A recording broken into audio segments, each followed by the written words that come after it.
this episode of The Engaging Marketeer, I want to talk very briefly about website forms. No, don't turn off, it's not boring. I want to talk about forms. So when you go on to a website and you fill in a contact form, or somebody fills in your contact form so that their email, their name, the inquiry that they're sending gets to you, that's essentially what a form is.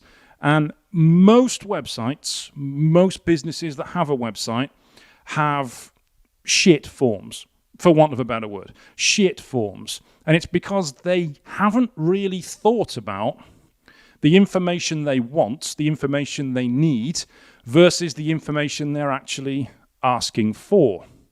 So say, for example, you're a digital marketing agency like us.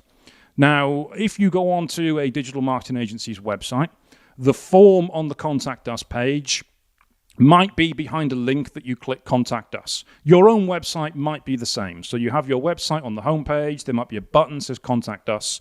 You click Contact Us, it goes to a form. And you might be asking for the person's name. That's your basic information of what you're going to need. So first name, surname. You might ask for their email address so that you can contact them via email, possibly even add it to your database so that you could email them afterwards. I'll come on to that in a moment.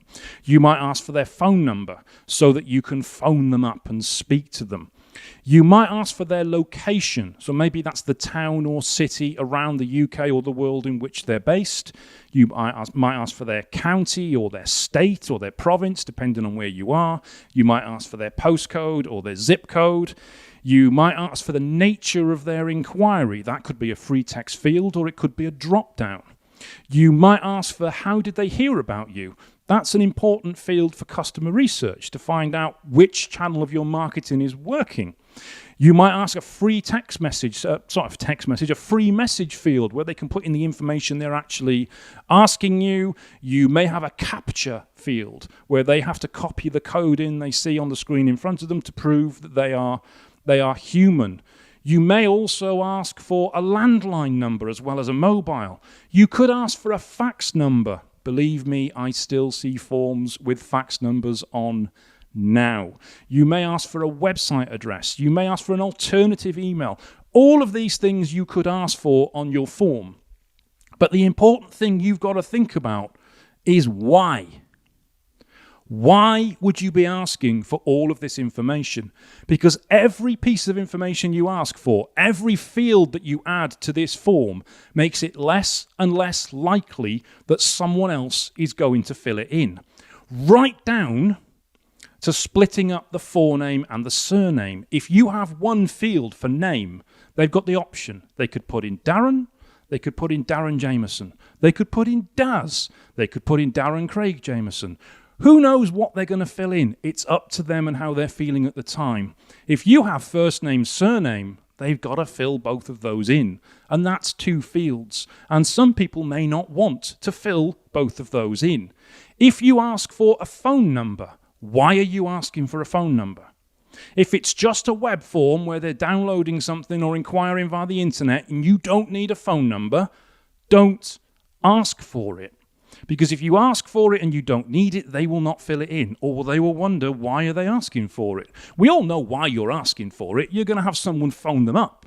Maybe you're not going to have someone phoning up. Then why the bloody hell are you asking for it in the first place? The more fields you add, the less likely it is that someone is going to fill it in.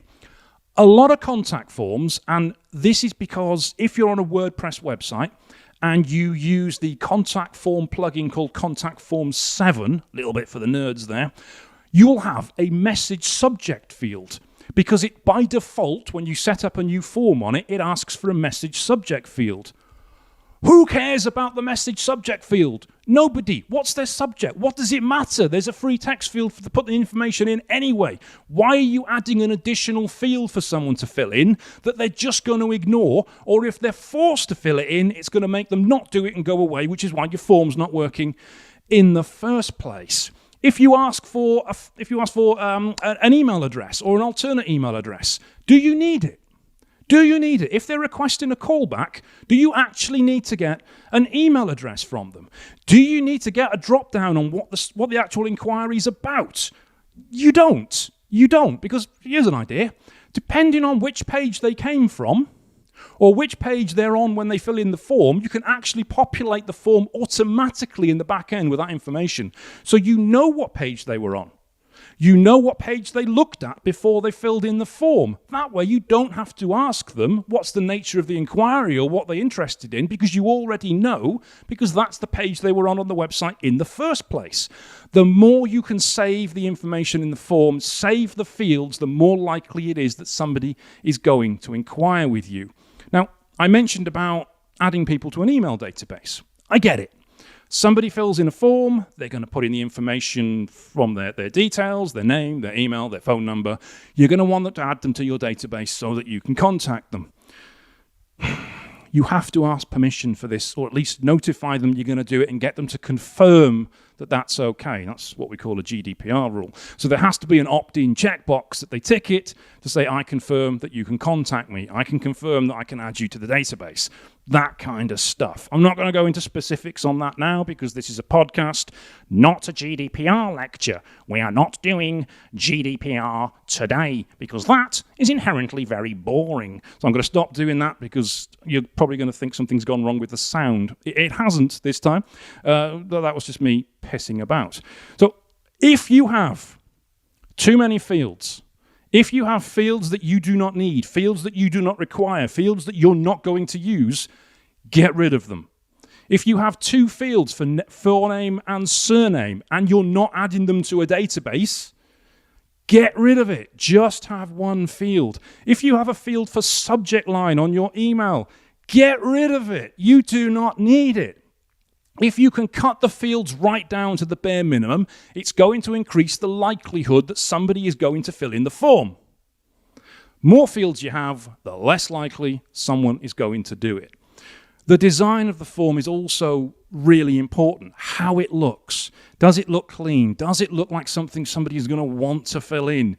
If it's an old, wiry, small field with a tiny little font, and then when they type in their email address, it doesn't quite fit in the field anyway, so it has to horizontally scroll because the field's so bloody small, they're not going to want to do it. It needs to look nice. It needs to be big and bold and bright and beautiful. Why would you want to fill in something that looks crap?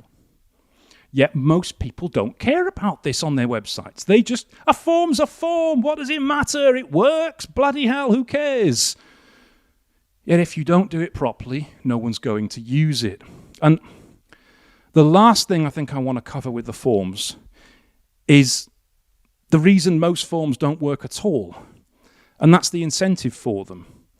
If you're on, I don't know, say an accountant's website, say you're an accountancy, and someone is on your website and you have a contact form on there with name, phone number, email, message, your basic, and you want people to contact you about, whether it's their self-assessment or their VAT returns or their bookkeeping or whatever it may be, and no one's doing it. It's because they don't really want to speak to you. You're an accountant. You're a bit boring. They don't want to talk to you. They want to know, how much is it going to be for them?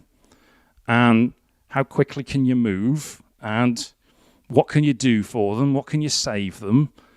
And they want that information now. They don't want to have to speak to you.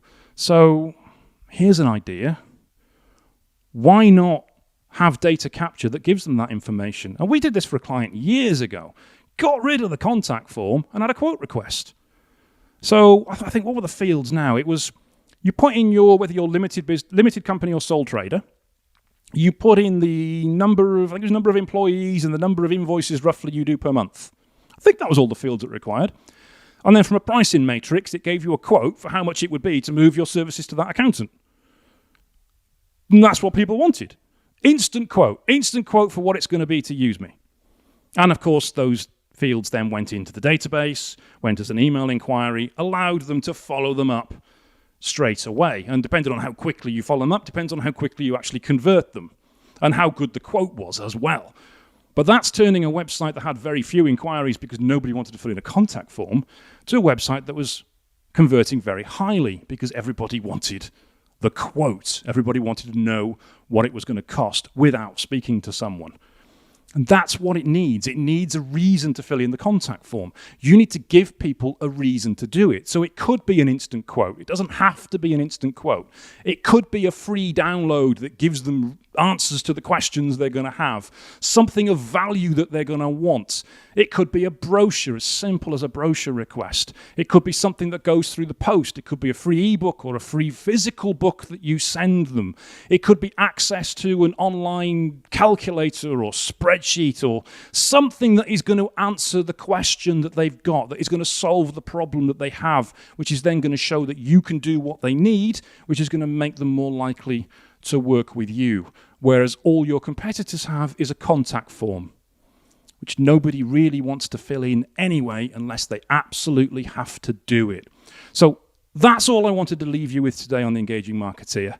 Have a look at the forms on your website. If you find nobody is filling in your contact forms, if they're just sat there idle, there could be a very good reason for it. Maybe you have too many fields. Maybe your fields are too complex and unnecessary. Maybe your form looks ugly, or maybe there's no incentive for someone to fill in your form, or perhaps it's all of the above. And if it is all of the above, then you need to get in touch with your web designer and do something about it. So that's me for The Engaging Marketeer this week. I'll catch you on the next podcast.